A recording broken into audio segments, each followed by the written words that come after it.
నమస్తే అండి, welcome to our channel. మనతో ఈరోజు పొలిటికల్ అనలిస్ట్ శ్రీలీల గారు ఉన్నారు. మేడం నమస్తే. మేడం నమస్తే. మేడం, ఏపీ యువతరం అంతా కూడా ఈ వైసీపీ 11 మంది ఎమ్మెల్యేలు రాజీనామా చేయాలి అని చెప్పేసి కోరుకుంటున్నారనే వార్తలు వస్తున్నాయి. అంటే ప్రజా సమస్యల మీద పోరాటం చెయ్యకుండా, అసెంబ్లీకి వెళ్లకుండా, డుమ్మాలు కొట్టి ఆ పదవికి తగ్గ అలవెన్స్లు అన్నీ తీసుకుంటూ కూడా వీళ్ళు డుమ్మాలు కొట్టడం అనేది మాకు నచ్చట్లేదు. అలానే జగన్ గారి మీద ఏవైతే కేసులు ఉన్నాయో అవన్నిటికి కూడా నిరూపించుకున్న తర్వాతే ఆయన మళ్ళా ఎలక్షన్స్ లో నిలబడాలి అనే మాటను కూడా వ్యక్తం చేస్తున్నారు. దీని మీద మీ విశ్లేషణ చెప్పండి. నిజంగానే అదే జరగాలని అందరం కోరుకుంటున్నాం. ఎప్పుడెప్పుడు అని ఎదురు చూస్తున్నాం. వైఎస్ఆర్సీపీ పార్టీ అంటే గొడ్డలి పార్టీ. మరి ఈ గొడ్డలి పార్టీలో 11 మంది ఎమ్మెల్యేలు వైఎస్ జగన్మోహన్ రెడ్డి గారితో సహా. గతంలో ఎన్నో సందర్భాల్లో మేము చెప్పాం, నిజంగా మీకు ఎలక్షన్ సరిగ్గా జరగలేదని మీరు అనుకుంటున్నా, ఏదైనా సరే అవకతవకలు కనిపిస్తున్నాయి, మేము దాన్ని యాక్సెప్ట్ చేయమని మీకు అనిపించినా వెంటనే రాజీనామా చేయండి. మీ నియోజకవర్గ ప్రజలు మిమ్మల్ని నమ్మి మీకు ఓటేసి మిమ్మల్ని గెలిపించినప్పుడు వాళ్ళకి ఏం జరుగుతుంది మా నియోజకవర్గంలో?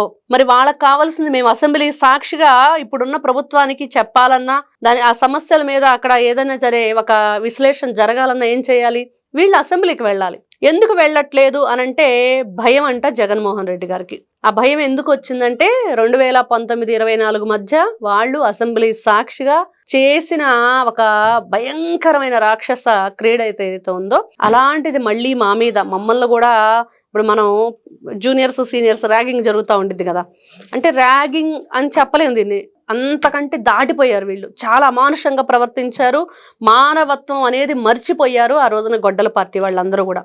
151 స్థానాల్లో గెలిపించి ప్రజలు మిమ్మల్ని ఆ స్థానం ఇచ్చి అసెంబ్లీలో కూర్చోబెడితే మీరు చేసింది ఏంటి? ఇటు పక్కన 23 ఉన్నా కూడా వాళ్ళు ప్రజల కోసం ఏం అడుగుతున్నారు, మీరేం సమాధానం చెప్తున్నారు? 2019 నుంచి 24 వరకు కూడా పోలవరం పూర్తి చేయలేదు. చెప్తూనే ఉన్నారు కదా, ఒక రాజధాని ముద్దు, రెండో రాజధాని వద్దని చెప్పేసి పాపం జగన్ గారే స్వయంగా నేను ఇల్లు కట్టుకుంటున్నాను, నాకు ఇల్లు ఉంది, నేను ఇక్కడే ఉంటాను.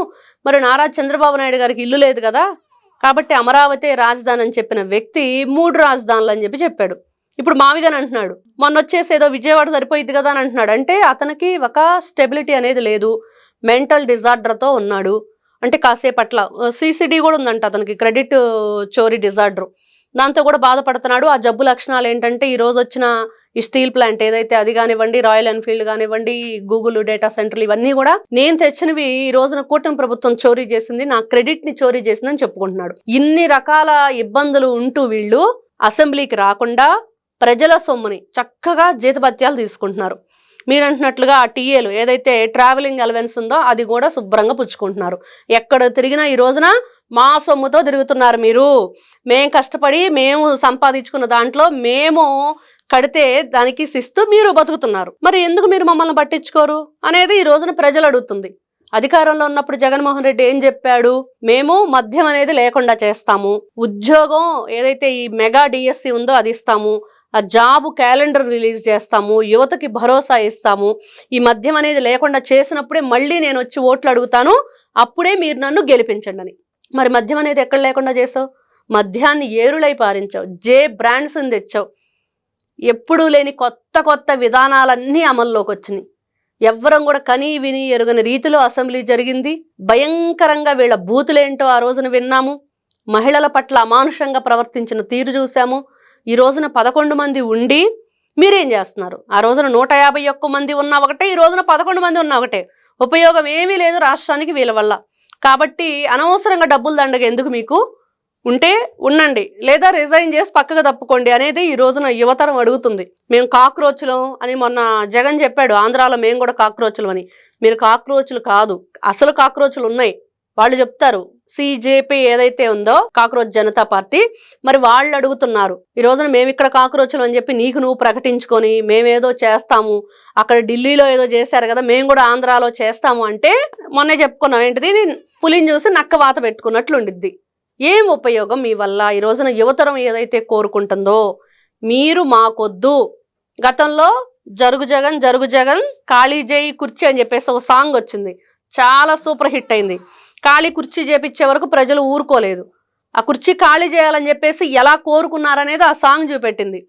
ఒక గొడ్డలి పార్టీగా, ఒక సైకో బ్యాచ్గా వీళ్ళు ఎంత భయంకరంగా తయారయ్యారు, ఈ రోజుకి కూడా అలానే వాళ్ళ ఆలోచన విధానం ఉంది అనటానికి పదే పదే పదే పదే నిరూపించుకుంటున్నారు. డిఎస్సిలో వాళ్ళు ఎన్ని కోర్టులో కేసులు వేశారు తెలుసా? 151 కేసులు వేశారు 151 రోజులకి.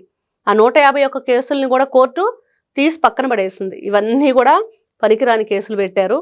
అక్కడ చక్కగా అక్కడ ఉన్న అభ్యర్థుల ఎంపిక జరుగుతుంది, వాళ్ళకి డిఎస్సి ఎగ్జామ్ జరుగుతుంది, అక్కడ అవకతవకలు లేవు, ఇవన్నీ కూడా ఫాల్స్ ఎలిగేషన్స్ అని చెప్పి. మరి ఎందుకు తీసింది? అదే కదా నిదర్శనం. ఈ రోజున డిఎస్సి చాలా బాగా జరిగింది అనటానికి 150 కేసులను కూడా కోర్టు పక్కన పడేయటమే అదే నిలువెత్తు నిదర్శనంగా కనిపిస్తుంది. చాలా ట్రాన్స్పరెంట్ గా అక్కడ జరిగింది అన్నదానికి నిదర్శనం. మరి ఈ రోజున వీళ్ళని యువత ఎందుకు కోరుకుంటుంది అంటే, అసలు ఈ క్వశ్చన్ ఎక్కడ రైజ్ అయిందంటే, అక్కడ మనం చూసాం ఢిల్లీలో ఏం జరిగింది. విద్యాశాఖ మంత్రిని వీళ్ళు రాజీనామా చేసే వరకు కూడా మేము ఒప్పుకోము, ఈ పిల్లల జీవితాలను సర్వనాశనం అయిపోయినని చెప్పేసి వాళ్ళు ఏదో ఎలిగేషన్స్ తెచ్చారో అదేదో జరిగింది. అంటే శృతి మించితే అనర్థాలు జరుగుతాయి కాబట్టి ఒప్పుకున్నారు అక్కడ. కానీ ఇక్కడ వీళ్ళేంటి, వాళ్ళు కూడా ఏదో చేశారు, మనం ఇంకేదో చేద్దామని చెప్పేసి రివర్స్ గేర్ వేద్దాం అనుకున్నాడు జగన్, గొడ్డల పార్టీని అడ్డం పెట్టుకుని. కానీ ఆయనకి రివర్స్ గేర్ వేశారు యువతరం. వీళ్ళు ఎవరైతే ఉన్నారో పిల్లలు, ఆ యూత్ అంతా ఒకటే కోరుకుంటుంది, 11 మంది రాజీనామా చేయండి అని. మరి ఈ రోజున జగన్మోహన్ రెడ్డి నిజంగా మద్యం కుంభకోణం నేను చేయలేదు, భూ కుంభకోణంతో సంబంధం లేదు, మహిళల మీద దాడులు చేయలేదు, లేకపోతే వాళ్ళ క్యారెక్టర్ని అసాసినేషన్ చేయలేదు, వాళ్ళ ఫోటోలు మార్ఫింగ్లు చేయలేదు, ఆ బూతులు తిట్టించలేదు, సభల్ని సభల్లాగా మేము ఎప్పుడూ కూడా అంటే ఆ సభ గౌరవాన్ని తగ్గించలేదు అని చెప్పి నిరూపణ చేసుకుంటే ఖచ్చితంగా అందరూ యాక్సెప్ట్ చేస్తారు. మీరు మంచివాళ్ళు, మీరు అధికారంలో ఉన్నప్పుడు చాలా మంచి పనులు చేశారు, యువతకి ఉద్యోగాలు ఇచ్చారు, వాళ్ళ చేత బిజినెస్లు పెట్టించారు. ఈ రోజున ఒక బిజినెస్ మ్యాగ్నెట్ అంటారు కదా, అలా వెలిగిపోతున్నారు జగన్ ఉన్నప్పుడు బిజినెస్లు స్టార్ట్ చేసిన వాళ్ళు అని చెప్పి చెప్పుకోవచ్చు. అవన్నీ నిరూపించుకోవాలి. ఈ రోజున నిరూపించుకొని యువతరం ఏదైతే కోరుకుంటుందో దాన్ని మేము ఇదిగో మేము నిరూపించుకున్నాం కాబట్టి, మేము మంచి చేస్తున్నాం కాబట్టి, నెక్స్ట్ వర్షాకాలం సమావేశాలు వస్తున్నాయి, అసెంబ్లీ మేము రెడీ అవుతున్నాం, వచ్చేస్తున్నాం అని అంటారా, రాజీనామా చేస్తారా? ఈ రోజున యువత అదే కోరుకుంటుంది. అందరం కూడా ప్రతి ఒక్కరం ఆంధ్ర రాష్ట్ర భవిష్యత్తు కోరుకునే వాళ్ళం, మా పిల్లల భవిష్యత్తు బాగుండాలనుకునే వాళ్ళం, ఆంధ్ర రాష్ట్ర పౌరులుగా మా అందరిది ఒకటే కోరిక, మీ 11 మంది రిజైన్ చేయాలి అనేది. Okay, thank you madam. నమస్తే అమ్మా.